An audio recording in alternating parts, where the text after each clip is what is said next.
Hi நண்பர்களே, எல்லோருக்கும் வணக்கம். எல்லோரும் எப்படி இருக்கீங்க? நாங்கள் ரொம்ப நல்லா இருக்கோங்க. நீங்களும் நல்லா இருப்பீங்க நம்புகிறேன். இன்றைக்கி என்ன பார்க்க போகிறோன்னா, மினி ஜாங்கிரி எப்படி செய்யுதுன்னு பார்க்கலாங்களா? இதில் உள்ள என்னென்ன தப்பு வரும், அதை எப்படி சரி பண்ணிக்கலாம் அப்படிங்கிறதுக்கும் இதுவும் நான் டிப்ஸும் கொடுத்துருக்கேன். வாங்க எப்படி செய்யுதுன்னு பார்க்கலாம்.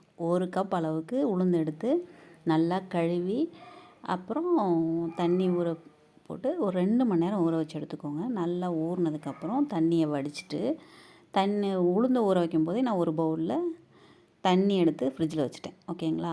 இப்போது ட்ரையான ஒரு மிக்ஸி ஜாரில் முதல்ல வெறும் பருப்பை மட்டும் போட்டு அரைச்சி எடுத்துகிட்டு, அதுக்கப்புறம் கொஞ்சம் கொஞ்சமாக அந்த தண்ணியை ஊற்றி நல்லா வெண்ணெய் மாதிரி அரைச்சிக்கணும். எவ்வளோ ஊற்றிருக்கேன் பாருங்கள். அந்த பவுலில் 1/2 கப் தண்ணி தான் நான் அதில் யூஸ் பண்ணியிருக்கேன்.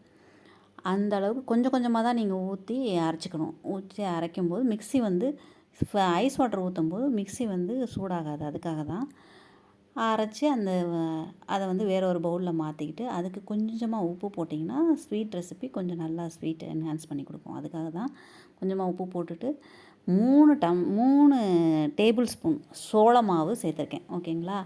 நீங்கள் 1 டேபிள் ஸ்பூன் அளவுக்கு 1 to 1.5 டேபிள் ஸ்பூன் அளவுக்கு அரிசி மாவும் சேர்த்துக்கோங்க.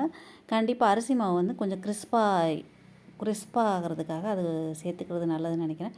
நான் அது சேர்க்காம விட்டது எனக்கு ஏதோ ஒரு கொஞ்சம் ஒரு மாதிரி இதாக இருந்த மாதிரி எனக்கு ஒரு ஃபீல். அதனால் நீங்கள் வந்து அரிசி மாவு கொஞ்சம் சேர்த்துக்கோங்க. சரிங்களா? அடுத்து இந்த ப்ராசஸ் ரொம்ப ரொம்ப ரொம்ப முக்கியம். ஒரு 20 to ½ அன் ஹவர் இந்த மாதிரி சட்டியோடு சேர்த்து வச்சு நல்லா அதை பீட் பண்ணணுங்க. அது ரொம்ப முக்கியமான விஷயம் வந்து இந்த ஜாங்கிரிக்கு. அதை தான் வேலையே. ஃபஸ்ட்டு வந்து தண்ணியை வந்து கம்மியாக ஊற்றி அரைச்சி எடுத்துக்கணும். அதுக்கப்புறம் இந்த இதை வந்து அந்த ப்ராசஸ் கண்டிப்பாக பண்ணணும். அடுத்து என்ன பண்ணுறோன்னா, 2 டம்ளர் 1 டம்ளர் வந்து உளுந்து எடுத்தோம். அதனால் எந்த கப்பில் எடுக்கிறீங்களோ அதே கப்பில் 2 கப் அளவுக்கு நம்ம வந்து இப்போ சுகர் எடுத்துருக்கோம். ஓகேங்களா? ஜீனி எடுத்து அதை போட்டு 1 கப் அளவுக்கு தண்ணி ஊற்றி நல்லா கொதிக்கும்போது இந்த ஃபுட் கலர் அப்புறம் ஏலக்காய் இடித்து போட்டிருக்கேன். இதுக்கு வந்து பாகுலாம் வர தேவையில்லை, பாகு பதம்லாம் வர தேவையில்லை. நல்லா பிசுக்கு பதம் வந்தால் போதும். சப்போஸ் கொஞ்சம் பதம் கூடி போச்சு அப்படின்னு சொல்லி கெட்டியாகாமல் இருக்கிறதுக்கு தான் நம்ம லெமன் ஜூஸ் இதில் புளிகிறோம், அடுத்த ஸ்டேஜுக்கு போகாமல் இருக்குது. சப்போஸ் நீங்கள் வந்து விட்டுட்டீங்க கெட்டியாகிடுச்சு அப்படின்னா, இன்னும் கொஞ்சம் தண்ணி ஊற்றி ஹீட் பண்ணிங்கன்னா கொஞ்சம் கரையும்.